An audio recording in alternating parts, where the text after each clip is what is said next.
Welcome back, everyone. I am excited to introduce Dan Kelso today. Dan is an author and a spiritual teacher. He has worked for over 30 years refining techniques in self-inquiry into an approach he termed deep self-investigation. He has studied with many of the well-known non-dual teachers along the way. About 10 years ago, he experienced a permanent shift in the sense of identity from the appearance of a separate self to boundless living awareness. Since that time, Dan has been involved in guiding others to awaken through his writings, videos, and personal instruction. Welcome, Dan. Hi, Suma. Thank you so much for your time today. And I've been looking forward to this conversation. I heard some great things about you from Don. Oh, great. Thank you. He also commented on your sense of humor. So I'm surely looking forward to because usually sometimes non-dual teachings, they tend to be very serious. So it would be nice to approach it from a lighthearted way. Oh, good. That means you have a good sense of humor too, then, right? I would first love to hear about your background journey, like how you got started. And I know currently you're a teacher, but it's always fascinating to hear about your seeking journey. What led you to seek awareness and awakening, and how was your path of seeking? Because usually that path can be quite intense for most. Yeah. My experience with that was that it was very interesting and it wasn't full of things like dark nights of the soul and things like that, where it was just, there were certainly times when it was difficult and there was confusion or, just feeling lost, or unsure of where I was going. And but I think that my sense is that impulse to awaken, that recognition of certain conditions when they occur, like what I would just call awakening experiences, that comes as a surprise. I mean, that's what I've heard with a number of others, and that was my experience.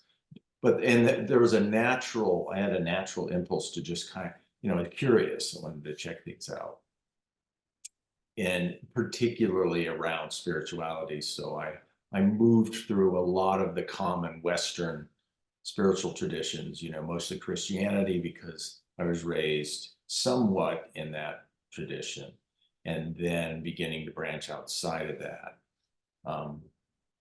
If I get off track with your question, because I'm just going to kind of ramble on with this, but if I get off track, just feel free to jump in there and ask me another question. But so you basically want to kind of see how the path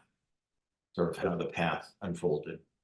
Yeah, sure. Yeah, I would love to know how that big realization unfolded for you. Okay. So, and you're speaking, you read the story, right? So, there was a first big, yeah. So, there was a lot of exploring, like I said, looking at different types of spirituality. Eastern mysticism was really working its way into, that was in the 70s and 80s. So Eastern mysticism was working its way into the West. And so you had people like Ram Dass coming back and telling all these stories. And I was reading their books. And I think that was a big shift away from, so after meandering around a bit for a year or so with forms of Christianity and other types of similar, religious approaches. When I came in contact with meditation and Eastern mysticism and what they were talking about, somehow that just really rang true, that we were getting closer to the truth with that. Enlightenment, of course, that was a big term thrown around and still is.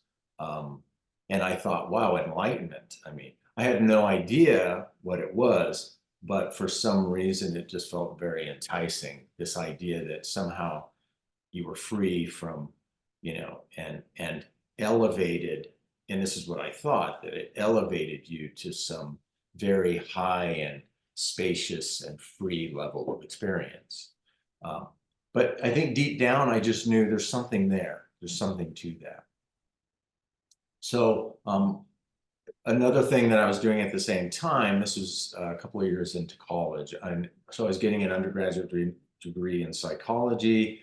Was very curious and interested in what I was learning there about the personality, and also exploring the use of different types of drugs at the time. Pretty serious, but sometimes recreationally, and that more hallucinogenics and things like that, which I think were real precursors. They actually were a piece in the puzzle. They created they created a sense of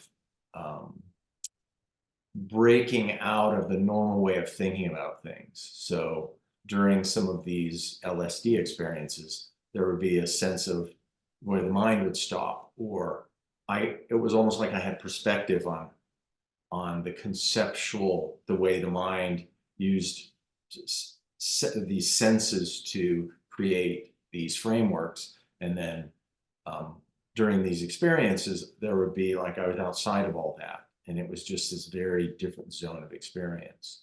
So those went on for a little while, for maybe about a year or so. And then I just sort of gravitated away from that more into the meditation, different forms of meditation, vipassana, things like that, insight meditation. And then also reading, doing a lot of reading, Alan Watts, various, Zen Buddhism, other kinds of, Theravada Buddhism and things like that.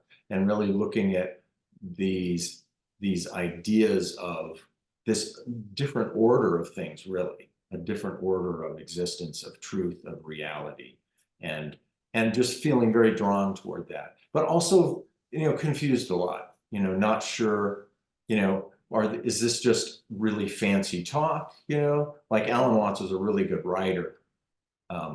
And so I was really drawn to his descriptions of enlightenment and samadhi and things like that. So, but anyway, at one point I remember, and this kind of led up to this first, what I would call an awakening.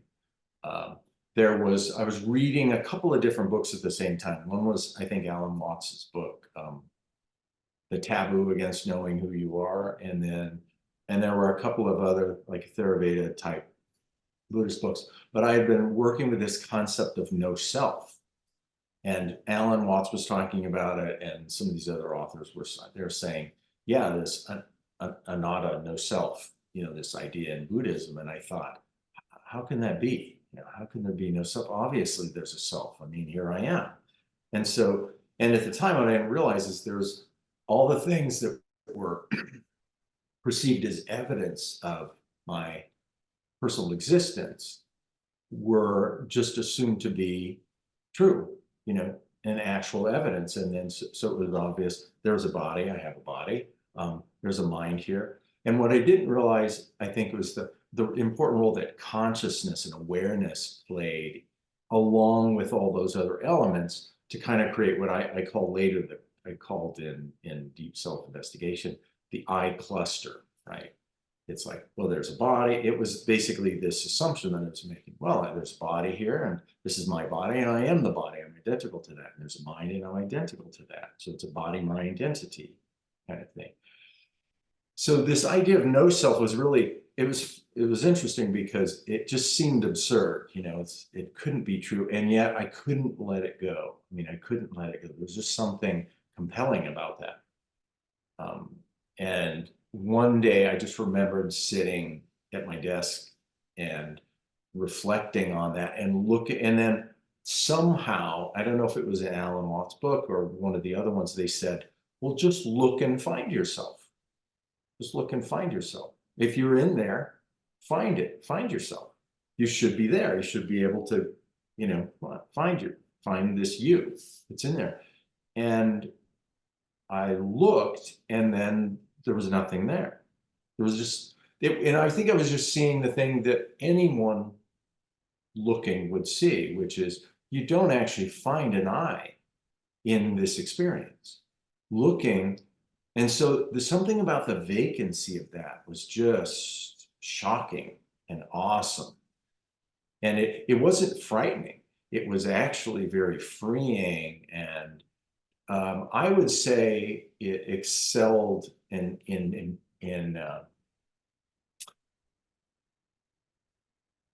the sense of surprise about that was more than I'd ever experienced before with the use of hallucinogens, right? And those and even meditative experiences. There was just something so real and so available and so accessible and so natural about that experience, that I mean, I just basically was in awe of what I was seeing, but I knew it was the truth. I knew it was the truth. There was no sense of being, I mean, the thing with drugs is sometimes you're thinking, am I just high, or am I seeing something that's really cool? So there's always that question. But with this, there was just clarity. There was no other kind of influences on the mind. There was no chemical influence. And so it was just, like I said, surprising, awesome, shocking, but in a really good way, in a very exciting way. And so there proceeded after that, I mean, an hour or so, or a couple of hours. I remember it was raining outside, and I was the rain, and there was a leaf blowing by, and I was the leaf. There was just a natural sense of being everything, being all of it. And yeah, go ahead. I was curious about, was that like a moment for you, or do you, because usually you did go through a long journey of seeking, like you tried so many different things, but was it like a one moment where it just clicked? Well, yeah, it was that recognition, I think, that was so striking.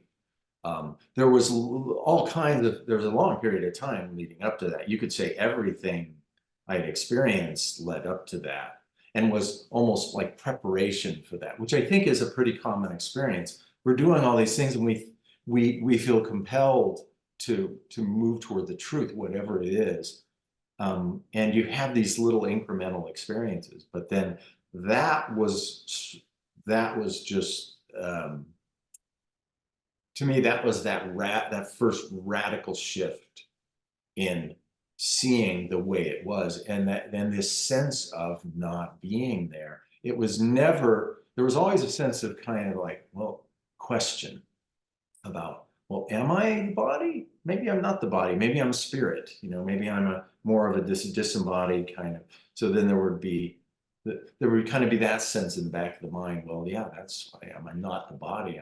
But it was never like, oh, you're not anything like a person. And that was the sense of it, is it's not anything like a person, not a body, not a mind, not a body mind, not a spirit, not a soul. I didn't come in contact with myself as a soul. There was just, and yet there was a sense of presence and awareness and aliveness to the whole thing, as there is now. I mean, as there is now. That's and our sense of rightness about that non-dual nature of things, if that makes sense. Yeah. When you had that realization, was that like, I'm asking because I had that experience where it felt slippery in the moment, because there's like this recognition that how can this be so simple? It can't be so simple, and that kind of can feel a bit slippery when it's new, until it settles in, like for a few days or sometimes even longer. Did you experience that when that first recognition occurred, that the mind can again try to come in and try to convince that it can't be so simple? Yeah. So, well, can I ask you about your experience a little bit? So when you say slippery, what do you mean by that? Like what felt slippery about it? It was a feeling as though, because there is, before the realization, there is so much built up around what that realization could be, and there is so much like imaginary ideas about lots of ideas, and when the recognition occurs, it's like it's so simple and it's so subtle, so it's very it feels very tricky in the beginning when it's, at least for me, I went through that confusion where I had that recognition, but at the same time it was like it can't be that simple, and also my yeah, your creative, mind is trying to get wrapped around it and go, okay, yes. what is this? What is it? It's trying to come up with an And, idea or an understanding about what it is. and after a while, like all the reasons that mind tries to come up with, it's just seen through, like no matter what stories it starts to make up, that recognition is just so clearly seen that Right. You see through that it's all stories, and that initial phase, at least for me, it felt like very like delicate, where yeah. Were you afraid that you were going to lose it? To me personally, when that happened, it seemed like the mind was trying to throw as many stories as possible during that time, because you're almost like out of its game, sort of. So it wants to throw in all sort of tricks, like even things like, how dare you, like, do you think you're enlightened, and stuff like that. Yeah. There's so many different stories get thrown in that phase, in that one moment of recognition.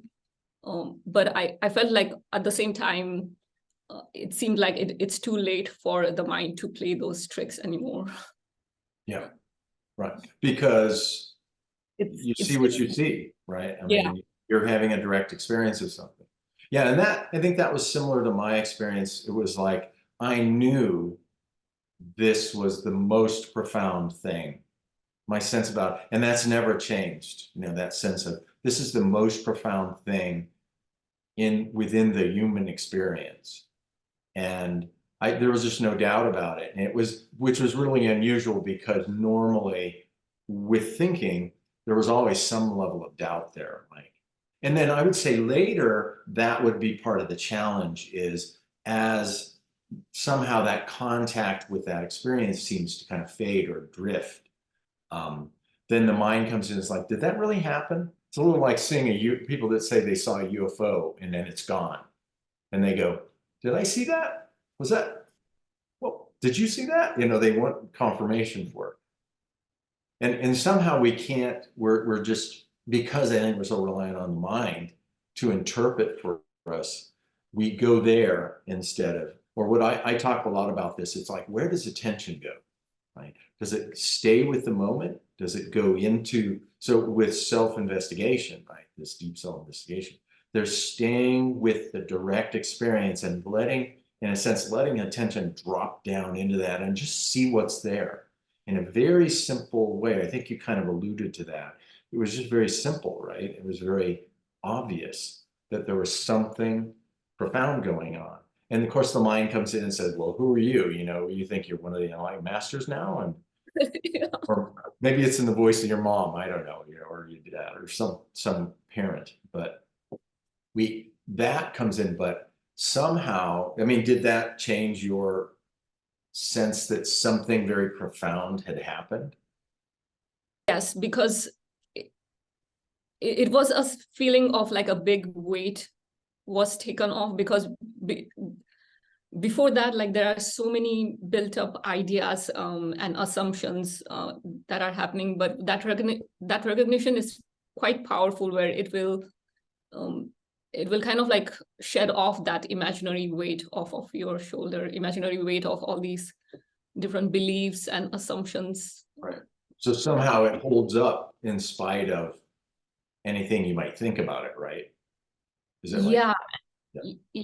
And once, like, I feel like once it settles in, there's no need, like I didn't feel the need to have trying to explain it or trying to have a confirmation for it, because once it's seen, like, you can't, it's hard to unsee it.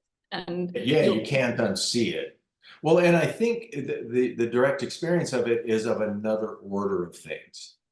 Both that this is another order of things. The nature of this is not, I mean, I don't know exactly, maybe you can tell me a little bit about what you saw. What was it that you realized in that moment?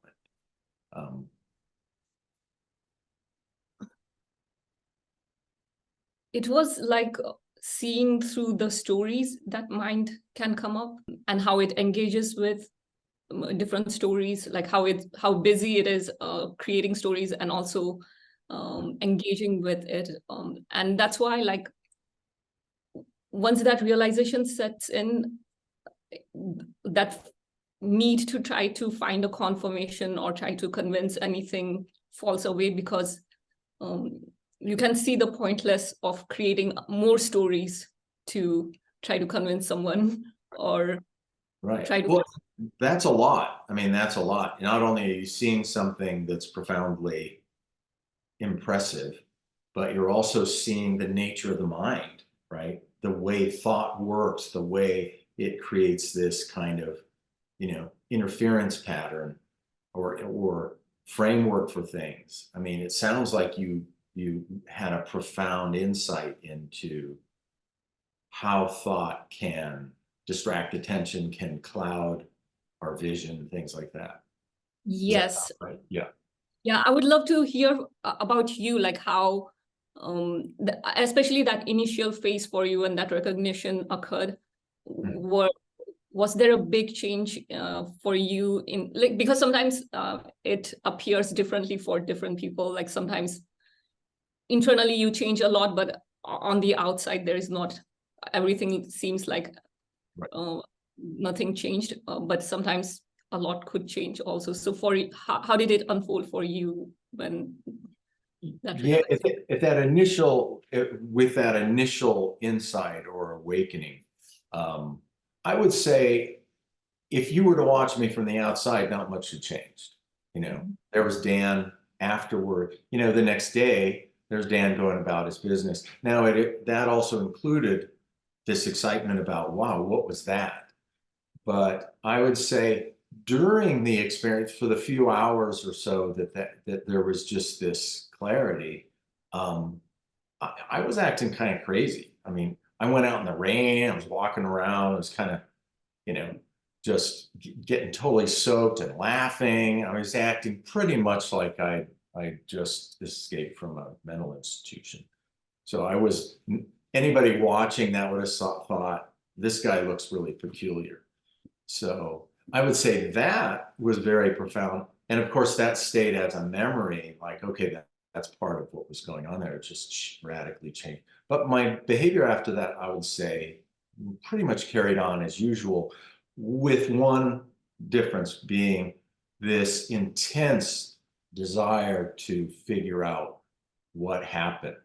And also, why did it seem to fade afterwards?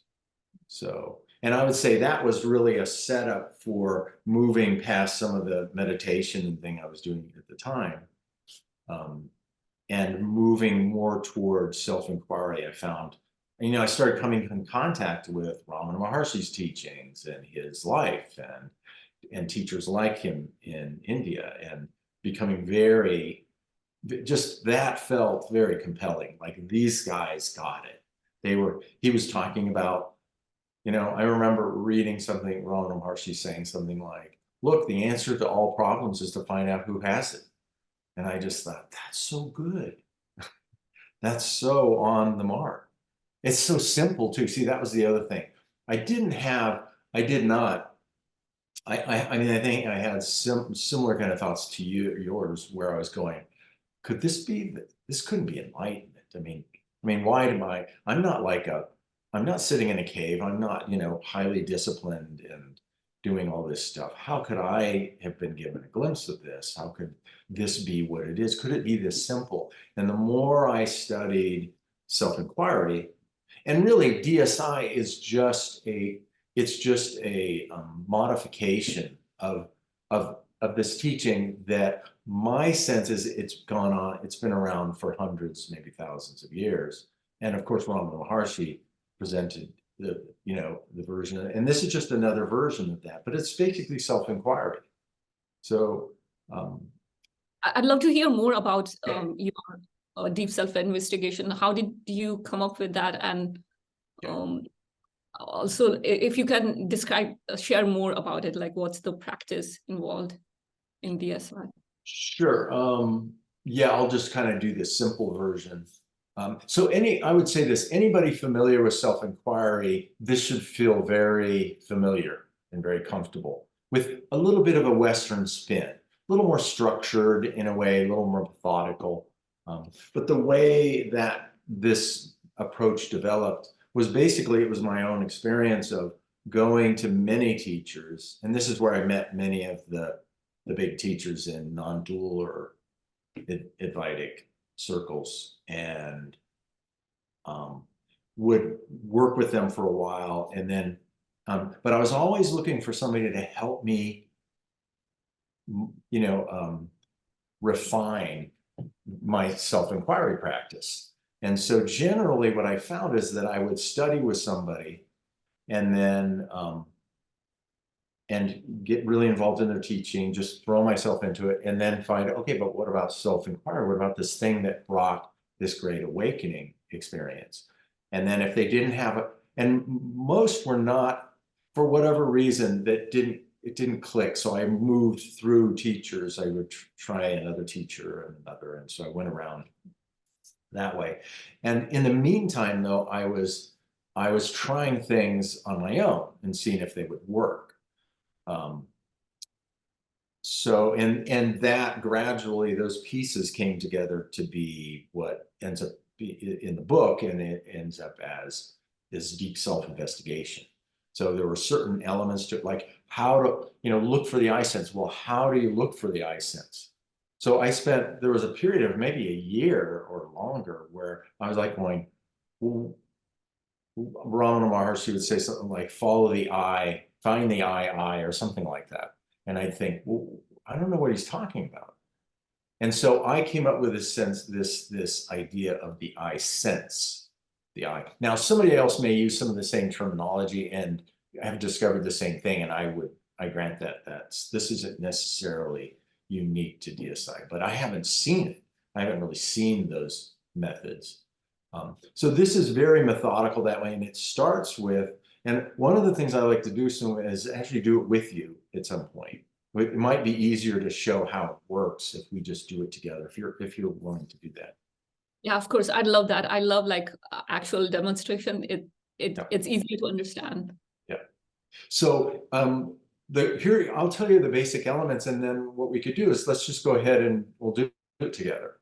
And I'll point to some things and guide you, and then, but I'll use the approach. So the key things about it are the use of good questions, okay?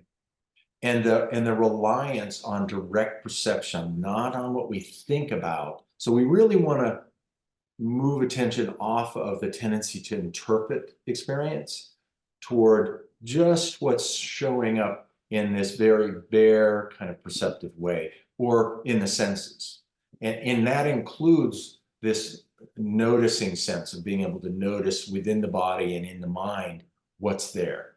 So that when I'm talking about perception, that's what I'm talking about. It's like, well, what do you perceive? I know what you probably think about it. We can explore what you think about it, but I think it's more valuable to stay with your direct perceiving of what's there. And this is really this is what I did by accident that first time. I just was looking in a very, and I would say in almost a childlike way, very open, very simple, very just trusting and, allowing. But like, and I talk about it this way, it's like if I held up a red ball, or I could hold up my phone. See my phone? Yeah. You don't have to think about it. You don't have to, you know what I mean? You don't have to conceive of the phone. You don't have to interpret the phone. There's a direct perceiving of it. So keeping it on that simple level of just what's perceived is there. And it's always very simple. That's the other thing. In the mind, everything gets very complicated, as you know, right? everything gets complicated. There's all interpretations and interpretations and interpretations, and it can just get very tied up and complex. In direct perceiving, it's very simple. It's just what's going on right now. So there's an immediate grounding in the present experience. And then there's looking, where's the center of where I seem to be showing up? So it's this perceiving. Sometimes we're perceiving or noticing is scanning. Sometimes we're probing. Sometimes we're just taking it all in. So there's kind of like three ways of attending to or perceiving what's going on there. So using all three of those as needed to look at, and generally I would say in this culture, we'll say in society, in the world, we think of ourselves, like you think of yours, I'm going to point that way. You're back there somewhere, right? You're over there. So it's really noticing the sense of location and form that you seem to be taking. And then begins the use of good questions, really probing questions. What is this? What is this I sense that's here in the body? Is it there? So it's a very open but curious and a little skeptical too. That skepticism keeps us away from going to interpretation and going, well, that's just, obviously me. I'm in there. So so in a way, we're going to discount for the time being any secondhand information, anything our parents taught us, anything school taught us, anything other spiritual teachers taught us. We're going to put that on hold, and we're just going to trust our own direct experience to show us what the truth is. So that's a really key part of this. It's about your experience. It's about trusting this natural ability to perceive the truth that everybody has. Everybody has that. That's my sense of it. It's available to everybody. It seems like it's not used enough, or rarely used maybe, but it's available to be used. And it doesn't, in a way, what we're going to do is, you've heard this idea of making the mind a servant instead of a master kind of thing. There's a natural shift in that direction of going, we're going to put the mind in this lower role of, you're going to serve the process. And that's where the good questions come in. So we have to think in order to go, am I identical to this sensation in my chest, for example? It feels like I'm there. It feels like I'm here somewhere. Am I actually identical to that? So that's a good question. But now the mind has to sit down and stay quiet while there's just perceiving, noticing. What's the answer to that question? And then there might be an answer that comes forth. No, actually, I'm not there in the chest. Oh, okay. And then noticing what that means. So most of this, I'd say 95% of the process is just this staying with bare perception. And 5% is just the asking of good questions. Does that kind of give you a pretty good sense of it? Yes. Yeah. So, so you want to try it? Would you like to try it? Yes, I'd love to. Okay. So just relax, and then turn attention, just begin to scan around in your experience, deep and shallow, and get a sense for that sense of me-ness or I-ness that's there. Almost as if you're feeling around in the dark a little bit. And just try to get a sense of that, and then just describe what that experience is like.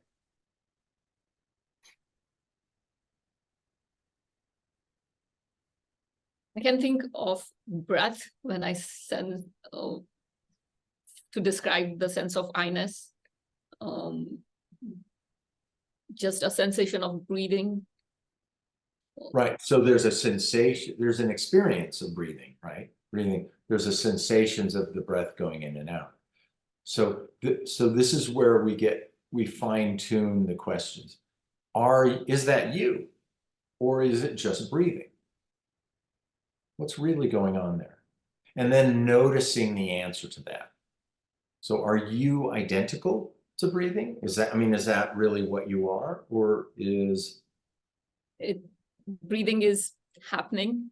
Yeah, right. So is it possible that you're not breathing? That we're not saying breathing doesn't happen, right? It definitely is happening. So we're really just noticing. So they're just noticing right now, oh, okay, there's breathing and it seems somehow connected to you, right? But then we look closely at that to see, well, is there actually a direct connection? Can you find yourself there in the breathing? No, you don't, right? So then you're just going to continue to look and kind of almost like you're walking around in a dark basement and feeling your way around. What feels strongly, like right now in this, here there seems to be a relationship between you and I. What's the you? What's on that end? It's just the personality. So we're just going to look closely again, just like a little girl. You're looking at a ball, and it's like, what color is it? What shape is it? So just look at that sense of you as the personality and see if it's true. See if you're actually identical to that feeling of personality, summa. Yes and no. Okay. So just keep going. Go into a little more detail. How is it yes? It's just like an appearance of personality. That kind of seems to have some continuation. So let me ask you this. Can personality have continuation over time, but not be you? Could it be something that what you actually are, witnesses? Yeah, it's like witnessing a Right. personality. Right. Because So after, yeah, go ahead. like before a certain point, that personality didn't exist. And after a certain point, it won't exist. It's just the witnessing of that process. That's So, but just given what's available, what's evident in this moment, are you this sense of the personality, is that you, or does it feel more like you're that which sees that? that which sees the personality. That, Yes. yeah. Yeah. It's just evidently so, right? Okay. So we're just going to drop into this. So this can vary a little bit from person to person as we do it. Mostly it's kind of really getting into this dynamic with the person and feeling our way in together. So this is the uniqueness of it from person to person. But right now there's a sense of the witnessing of the personality and that personality itself, and there's a recognition you're more that which witnesses the personality.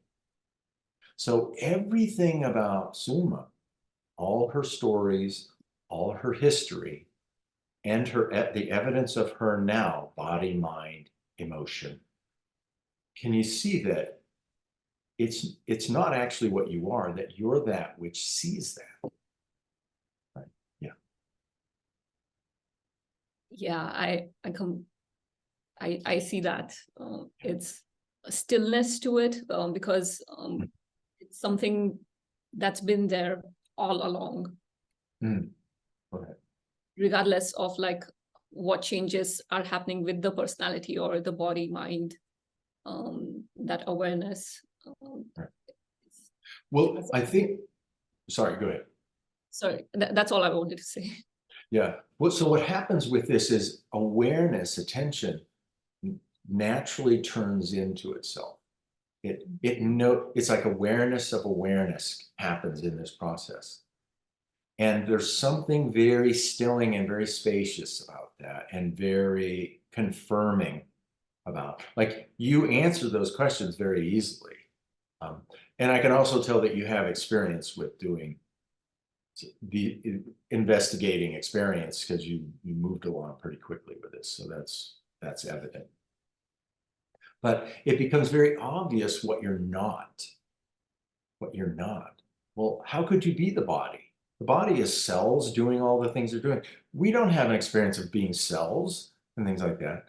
There's awareness of the physical body. There's awareness of thought. How can we be the thought if we see the thought? Like what we are notices the thought. Same with emotions. And any combination of those things, we begin to see, and it creates, it not creates, but there's a growing sense of space that occurs with this, right? Yeah. Yeah. I And love a the way, peacefulness. Yeah. Go ahead. sorry, I didn't mean to interrupt you. That's okay. Yeah. So just tell me about your experience. You sound like you recognize some of that. I love the way you described it. I find it hard to use words, but how you describe a sense of spaciousness and peace, that those are the words like describe that kind of recognition, because before it's like when the identity is tied with the body and mind, it can feel very rigid and contracted. Right. Right. And yeah, and this is the opposite effect, right? As attention is. So attention is a really important factor in this. That's why with the method, attention is moved into new areas, pointing at new things in order to see the bigger picture, right? In order to see things that aren't typically looked at. So part of what makes this work is this guidance in learning how to look at experience, not necessarily for attention to just go in the common patterns of go to the mind, go to the mind, go to thinking, you know. The typical way attention is trained is to stay on thought and move from thought to thought, and to also include emotion and feeling. But mostly it's about thought, but this is about looking in a different way. And this is a common experience, what you're describing. Natural, when we start noticing how at ease awareness is, how relaxed it is, how spacious it is, we're just noticing the natural characteristics of awareness. It's untroubled. It's and we, in a sense, we experience that nature. We start to experience it, and all we're really doing is just looking at what's always been there, and not focusing and obsessing, in a sense, or concentrating so much on what we think about ourselves and our life and the world. There's so much, it just goes out and includes more and more complexity. So it's not a denial of that. It's just an emphasis on this other area of experience that tends to get overlooked. When you practice DSI with others whom you guide through for awakening experience, how do you guide someone if, let's say, if they intellectually understand what you are saying, but like maybe intellectually they grasp those concepts, and then a few days later they feel like, oh, it's kind of like back to square one. Right. How does DSI help with those kind of students? Well, some of this, I think, really has to do with readiness for this. Your willingness to look, some familiarity with it, but also at the core of it is the impulse to awaken. You can't fake that. You can't manipulate it. You can't get it if you don't have it. And the funny thing is you can't get rid of it if you have it. So once that becomes this guiding force, like I've talked to a few students about this, they'll say, well, I'm really struggling with it. And I mean, I'm having these long periods where I just want to watch TV, or I just want to, veg out, or just, I'm taking a break from it. I'm going, great, take a break. But don't be surprised if you can't quit. because you keep being drawn, your curiosity, the fact that you know there's more, this intuitive feeling of there's something there, there's something to be seen. Now, so what I'm getting at is, if that's not there, I can usually tell pretty early. And if it's mostly conceptual at that point, just that it may be that somebody likes the idea of being awake, but they don't actually want to be awake. They just really like the idea of enlightenment, or whatever term they use. I can usually feel that out. And usually what I encourage people to do is, hey, just keep doing what you're doing, whatever you're doing.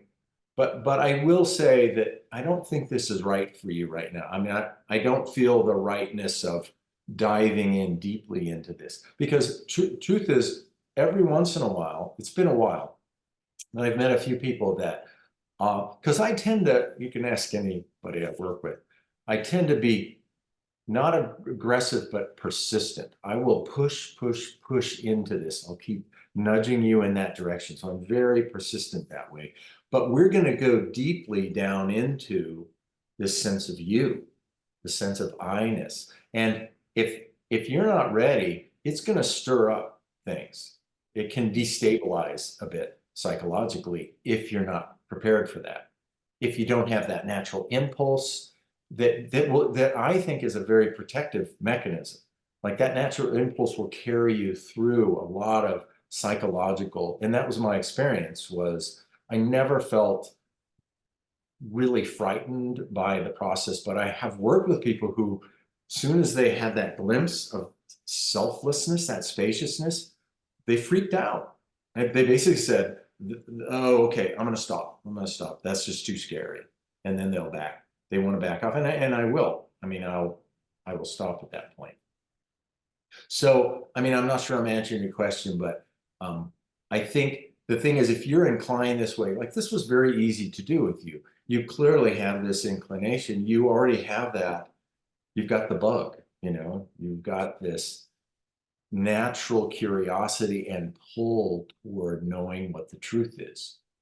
And so I don't feel like I have to be careful with you about it. But like I said, if I feel that with somebody, and the truth is, I'd say this about the book. This book, the DSI book, it's not for everybody. It's not even for most people. It's not even for a huge number of people. I think it's for somebody who is really, they've got experience with self-inquiry. It naturally clicked for them, and they just want some way to clarify it. And it's kind of a workbook. It's basically to help you see how the path goes, and even including what awakening is like. What is awakening? What's it like? So it helps define what that is. But I would say most people are not, for whatever reason, it's not suitable for them, and they're probably, yeah. So did I answer your question? Yes, and I think that is super insightful of you, because that's something I learned during the process of interviewing many people. I realized that because in my case, like, it was not a scary thing. It was a very, like, one of the most pleasant things, right. Relaxing and peaceful thing, realization to occur. But I do now recognize that for many it can be very scary, because for many, they need stories to kind of move on with. Yeah, if you're ready to let go of this sense of identity, the pretense of it, all that starts becoming very evident. You want to give it up. You want to see the truth, which will be that you're not that. But if it feels very comforting, if the sense of identity is very strong, this will feel very uncomfortable, as you're seeing. And I'd say that's where most people, if we look at people in the world, that's where most people are. They want some level of identity. It feels safe, feels comfortable, and it doesn't feel safe to consider the abandonment of that. And I've also noticed that in those kind of settings, it naturally, and that's something about the awareness, like, you naturally are not inclined to like push someone into, or kind of like say something that's uncomfortable for them, and you kind of find your own space where you can safely talk about it without um, making anyone else feel uncomfortable. So that's the beauty of awareness. Like it will guide you where you can speak about it and where not to speak about it. Yeah, well, I mean, obviously with this, it's about the dissolution of the illusion of being a separate self. So what you find is that awareness is the basis for being, not personal existence. And that's the point of this, is if you have that intuitive draw toward something else, that there's something else that's true here, and it's not a bunch of individuals running around in the world struggling and, and fighting with each other and fearful and, defended and things like, it's not about playing into all that. It's much freer than that. Well, as you're saying, the more we realize that that is what we are, the more that naturally dictates everything else. Like all action of this body mind, what Dan does, it all starts from there.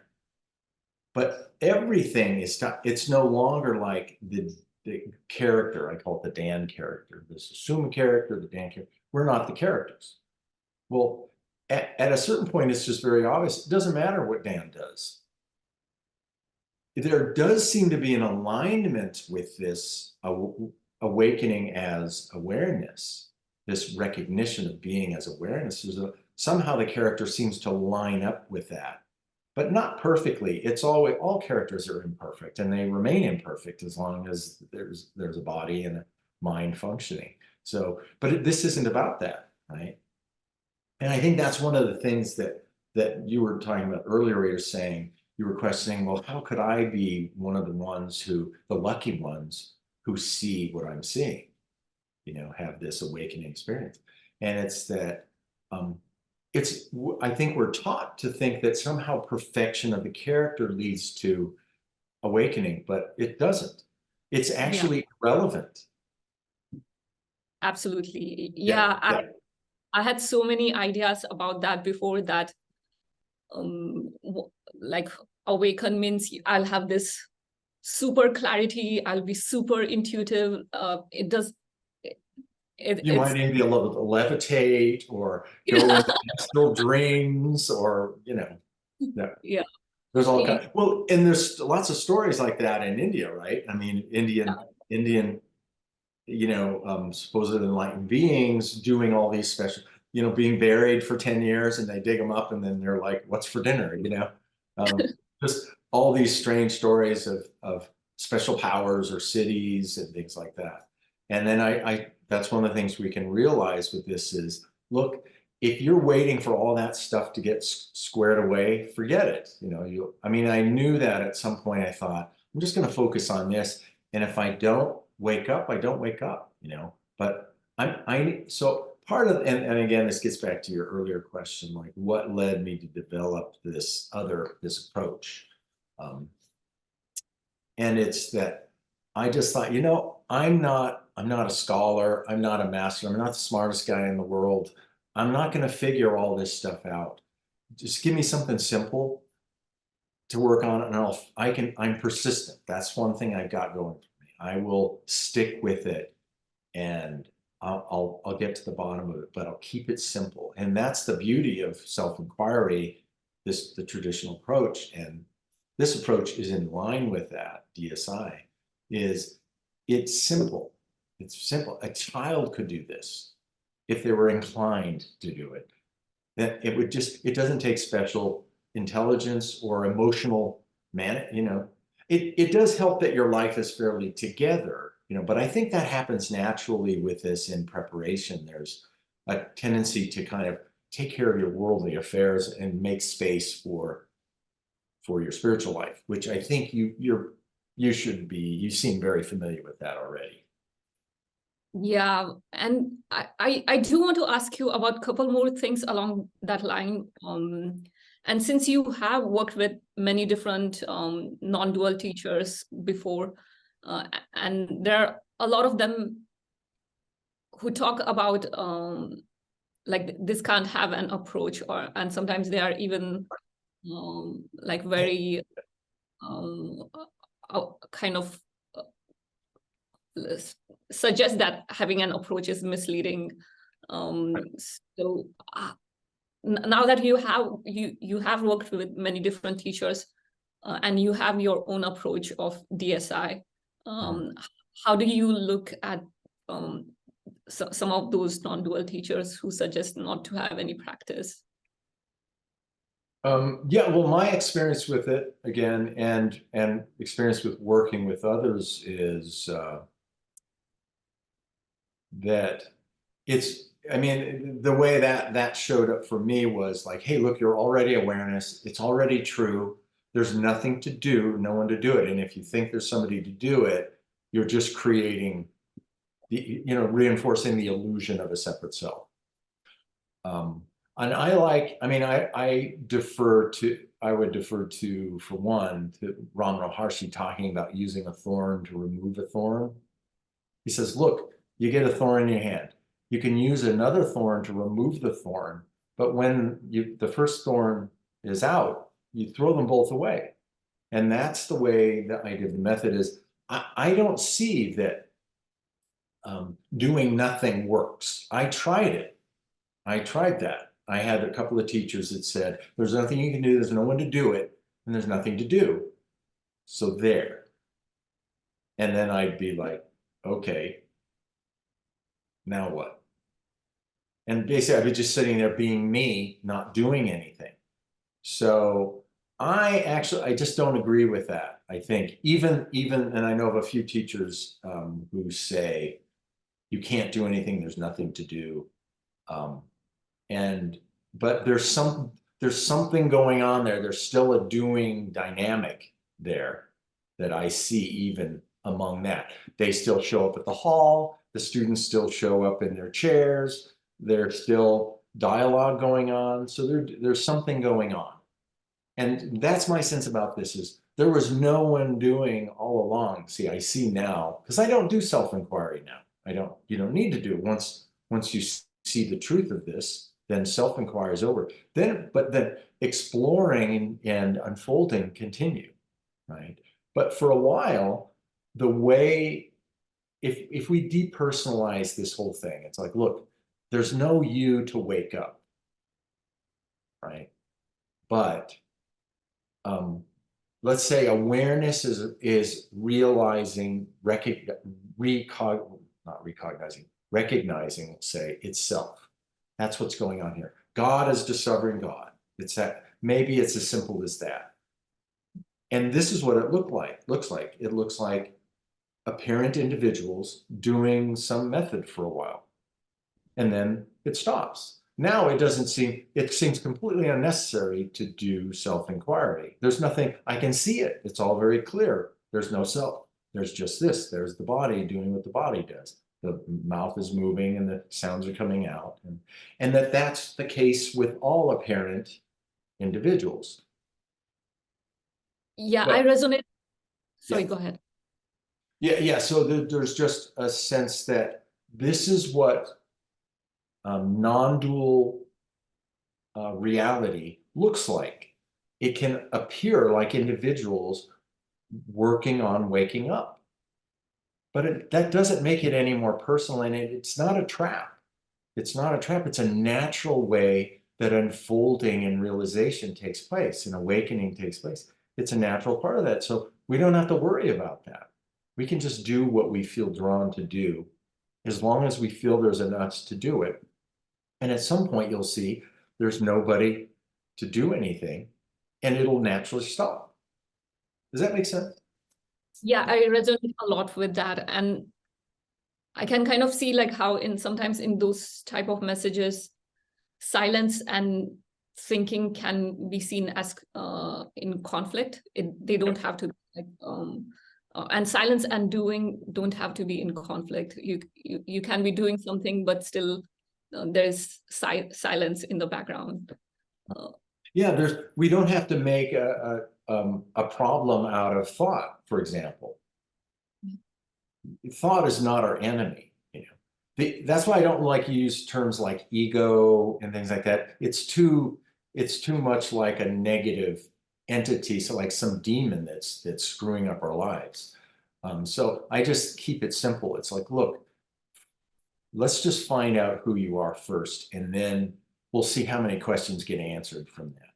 But in the meantime, we don't have to embrace an idea of problems with thought, or that thought is somehow making our life miserable, or emotions being problems. None of these things are problems. They're all naturally arising in the nature of this thought, bodies, even the sense of identification to me seems to have a purpose. So my intuitive sense about that, my direct sense about it is it's right. Identity is right. And then when its time is up, it ends. And it looks like people waking up and discovering and searching and doing all that stuff. So there's nothing negative about any of this. To me, it's all a natural part of this unfolding. And one more thing I wanted to ask you was also about post self-realization. For example, um,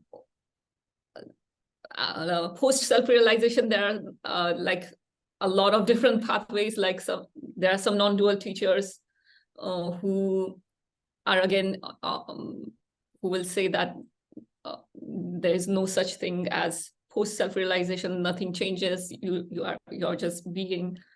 But there are also other Advaita teachers who talk about this is just the beginning. Yeah. And like, for example, Sri Aurobindo, he talks about, points to like, this is just the beginning, and there is further like deepening into, like falling into the awareness and merging with that awareness a lot more.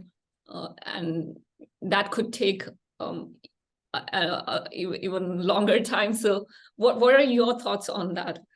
Yeah, I would say that my experience aligns with the second option, which is, you know, what we're calling awakening, which is two things.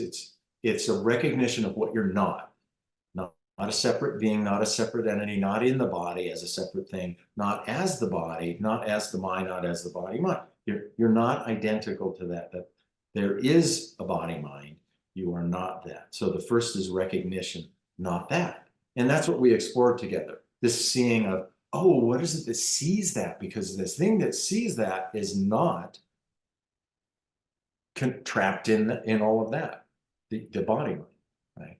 So the second one is what this thing that sees that is, right? So what is awareness? And I would say that with awakening, what we're describing as awakening is the end of the sense of being a separate self, where it's just completely clear and obvious and simple, and there's no doubt any longer about that. Or what we would call a shift in identity, but that's not exactly accurate. So, but there's this recognition of awareness, and then, but then what we start to feel, experience, I would say, and this kind of fits with the post-awakening thing that we're talking about. We begin to experience the nature of reality. Like, what is this reality without a self? Well, that is just ongoing and full of revelation and discovery and awe and all of those kinds of things that it's, you could say that the realization just goes on. And I don't see how it could be. Why not? I mean, that seems perfect to me. That it wouldn't. Why would it be an end of something? Or, you know, I mean, the character is going to do whatever it does after awakening, but it's not your business anymore, right? It's just gonna, you know, Suma goes to work or doesn't go to work, or that maybe changes radically its life or whatever. But you're always aware that you're something else, and that there's so much. This is the other thing about this individual, the sense of this individual, seen clearly, is a tiny part of a much bigger picture. It's just this thing that was so important that got all this attention, Dan and his life and his problems, is such a tiny part of a huge picture of complexity and interrelation going on. So, and just a little bit of what that is just, it's like discovering the communication of trees with that we're privy to that, sense of connection and influence, and animals and nature in general, that there's all this to be touched and experienced in the nature of things. And as long as I was focused on Dan, I missed all that. But now that's all available, and it just keeps going. So I think that fits very much with what you were talking about, is the second option. I'm for the second option. Same. I feel like even after that big realization, it takes time to merge with that awareness, and to fully merge with that awareness, it's kind of like fully immersing into everything. And that can be an ongoing lifelong process. Yeah, and it's full of all kinds of interesting things, wonderful things. That's what I'm saying. It's like the feeling of, it's things that sound a little goofy, maybe, to talking to the person on the street, but like saying, well, I feel the trees talking to me today, I mean, but they're always talking. There's some form of communication there. This place that we live here in the mountains, there's a real sense of even the discovery of land and looking for the land to build a house on and all that stuff. It was all full of we would kind of say this is mystical, and synchronous events, things just falling into place and feeling natural. And we begin to tune in and discover and rediscover what all that is. And so, and I don't see any end to that. I mean, and why would I want to? Why would I want that to end?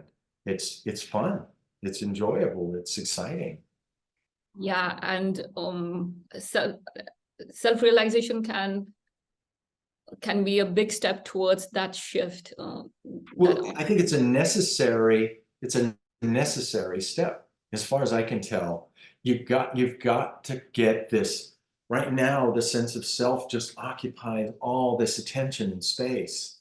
There's not really any room to see much of anything else. So that's why I'm saying what we're doing is we're saying, what is this thing this me that seems so important and so critical, and that all these fears and dreams and things are all tied in with, and beginning to see it for what it is. And when we see that, we realize that the core thing about it that's the most significant is it's not what we are. So why all the fuss, right? Yeah, but I completely agree with you. It's a necessary step, because even if you are in tune with some of these things about awareness and everything, before that recognition, one is not even aware that some of our perceptions are distorted or something. And that's the beauty of a post awakening, that at least, even if you have not cleared up a lot of your distortion, at least you're aware, there's something that I'm not seeing clearly. That awareness is in itself is a big step towards clarity. But before awakening, you sometimes assume that what you're seeing is everything, that's how things are. Right. And it's all about you. Yeah. 99% of it's all about me, my life, my stories, my interpretations, my. It's funny because at one point I remember reflecting, my wife actually she jokes about this now, but I would be in the middle of a argument or something. This was real early on in the kind of post awakening period, just to give it a little context. And I was just started noticing thought and opinions. And it's like, Dan always had an opinion, about things and like to state it. And then, but in the middle of like a discussion, not much of an argument, but a disagreement, we'll say, I just said, you know, what I think just doesn't matter. So there's this sense of all of a sudden, all this emphasis on my opinions. And if it's like, look, if they're not mine, then why are they so important? And if they're not important, then why do they need to be stated or held or promoted or maintained? Or so all that just collapses out of it, and it opens up this space to see something else, which might be in the moment just noticing the other person you're with and going, oh, she has such a sweet face. And just you all of a sudden you're seeing things. I mean, we know this psychologically, that the more you're thinking and lost in your thoughts, the less you notice the people around you. So there's the father who's a workaholic, and he comes home and his kids are going, Daddy, Daddy, play with us, and they're climbing all over him, and he's like thinking about work. Like there's not enough attention available to even notice his kids at that moment. So yeah. One of the things with this is we just naturally start noticing what's not about us and our thoughts and our feelings. And that's everything. We're just this tiny little speck of the body mind is a tiny little speck in the midst of a massive and complex and wonderful universe of things that waiting to be discovered, basically. Yeah, I agree with you. And I like the word, again, the same word that you used with spaciousness, like with post-awakening, there is space for a new perception to present itself, which sometimes, if you're busy with your mind, like it has lots of rigid thought processes, it doesn't allow that space for something new to present itself. And that's the beauty of like post-awakening, that even if you don't have solution, at least there is that space where new thought processes up when they have to show up. Well, and just also literally seeing reality. There's so much reality waiting for you to get out of yourself. And it's all there, and it's not about you. And so to me, that seems very natural. It follows its own progressions. So we're as involved in ourself as we need to be until the time comes. And you'll know when the time comes because you naturally feel inclined to, you start feeling that unease, a little bit of unease, and looking beyond yourself and even your plans and things. Like, I don't really have any plans. My life is not one of plans. I don't know where I'm going to be tomorrow. I don't know where this body will be tomorrow. Or if it'll be this life or it'll be some other kind of experience. So, and it doesn't matter. What's important is already established, which is this ongoing unfolding discovery, whatever we want to call it. And it's not personal. So.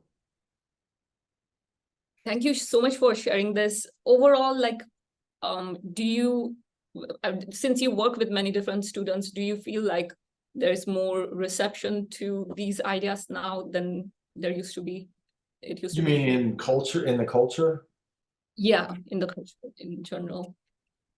You know, I would say, well, so for one thing, I don't work with tons of students. Like I will never do a large hall with 450 people. And I like very small venues, personal. So I don't have tons of students. I don't know what I would do with 500 students. I mean, I would never really be able, it'd be like having 500 children or something.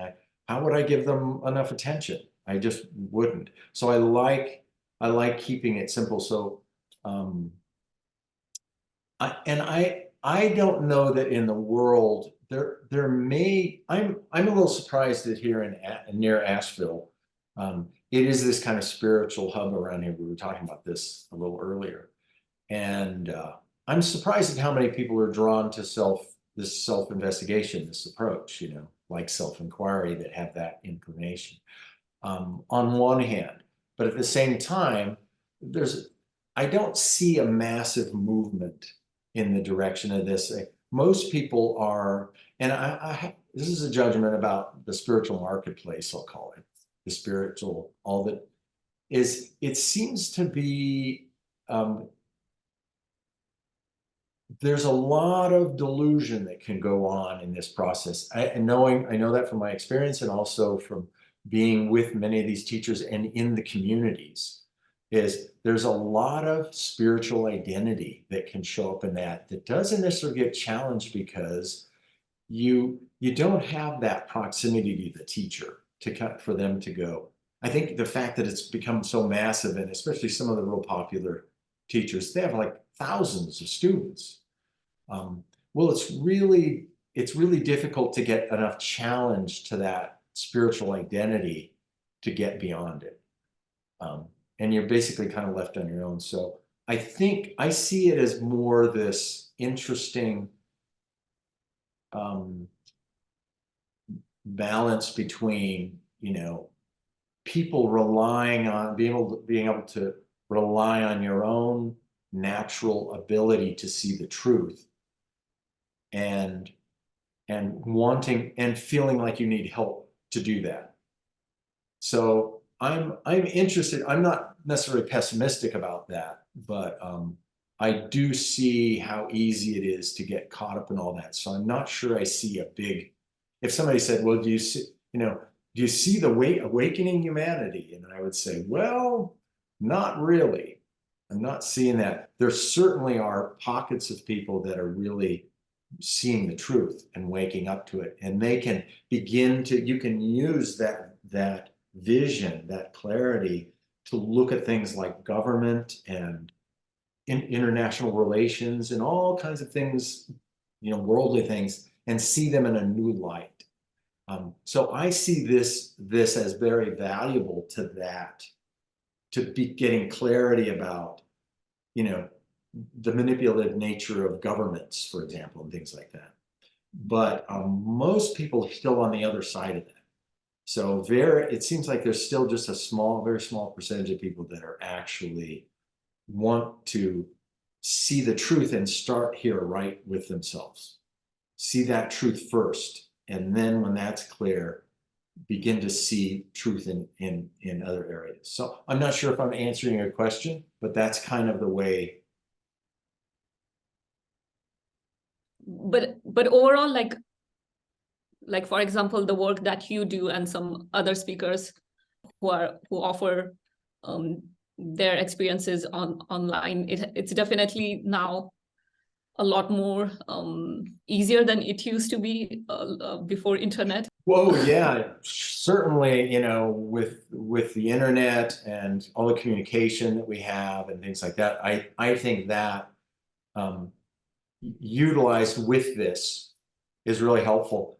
But I always have to look at the other side and go, now we have so many teachers to choose from and so many teachings. And so there's a bit of overload. And I hear this from students too, and it was my own experience. It's like, where do I look? Who do I work with? I mean, there's all these options. So it's a little bit of a double-edged sword, I think, in terms of, does it help? Like, it's the way I look at the mind. Well, the mind can be really helpful, and it can also be incredibly distracting. So it just depends on where the focus is. And like I said, what the inclination is. If you want to wake up, if somebody comes here and they're like, I really want to wake up, I have no experience with this, but I have a really good feeling about it. Well, that's a really good starting place. And if I sense that natural, that true desire to awaken and not a fear of what it might involve, then you're in the right place and this is going to work. And I would say that about any teaching where somebody feels drawn and they feel like this, it should be enlightening them along the way, right? Otherwise, why are you there? If you're because there's many reasons why you could be with a teacher or teaching. So I think that's what I see going on is that it's, I think that like this approach, for example, the people who might listen to this podcast, for example, they'll know if this is for them. It'll resonate somehow, and but most people will probably listen to it and go, oh, that's interesting. And, but what's next? And I think that's the unfortunate side of having all this information available in books, and even in books and TV shows and YouTube and things like that, is there's always something exciting around the corner that you can do instead of looking in and saying, what's going on here? Who am I?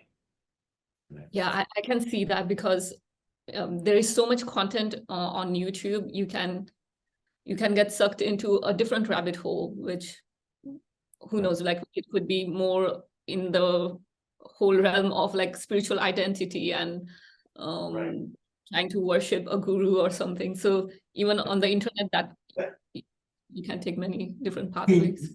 Sorry. We know that many people are drawn to the whole guru, teacher, spiritual teacher thing. I get this too. It's like they're looking for a parent. They don't want to wake up. They want somebody to tell them what to do. They want somebody to be their parent. Or I had one person, their teacher basically retired and wasn't teaching.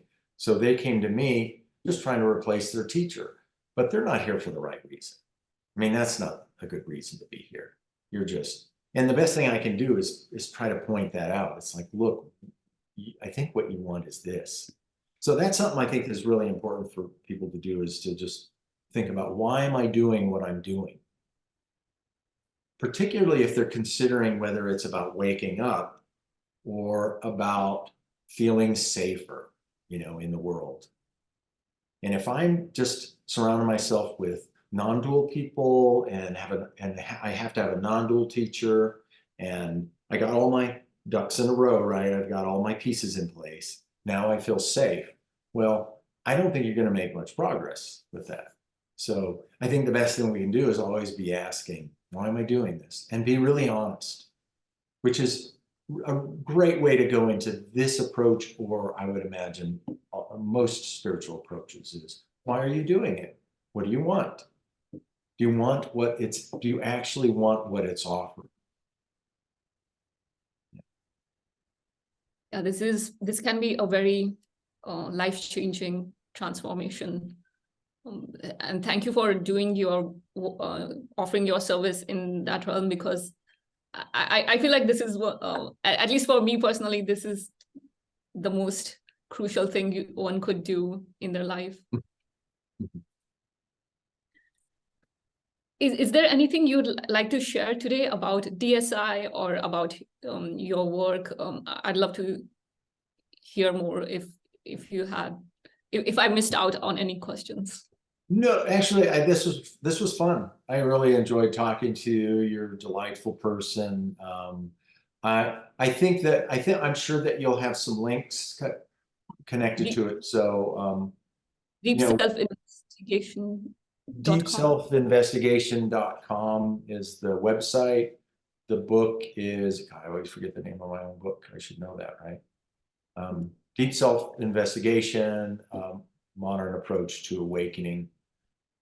So that's available out there on Amazon, and I think the website has a way to connect with us here. And there's several people that are senior students, basically, and who are really familiar with the method. And so people can they'll be able to choose a little more. As new people come in, they can see who they resonate with best. It might not be me, which is fine. And I think it's here. I think, though, it really works. I would say this, it really works and I was willing to do this in my life. Go where your teaching is, go where the teacher is, go where the community is, become a part of it. Doing things and again, this is where I think maybe the internet's not so great. People think, oh, well, I'll just do Zoom meetings or FaceTime, but it doesn't quite carry the same weight. I haven't found that people will stick with it when they do long distance stuff, and that's all they have. They don't have any personal contact. There's something really about a living connection with the teacher and the teaching and the community, that really, I think, if you want to wake up, I say immerse yourself in that. Make that your, for me, this was a no-brainer. It was obvious. This is my life. This is the most important thing. even if I don't even know why, I know that it's the most important thing. I will do whatever it takes to give this its due attention. So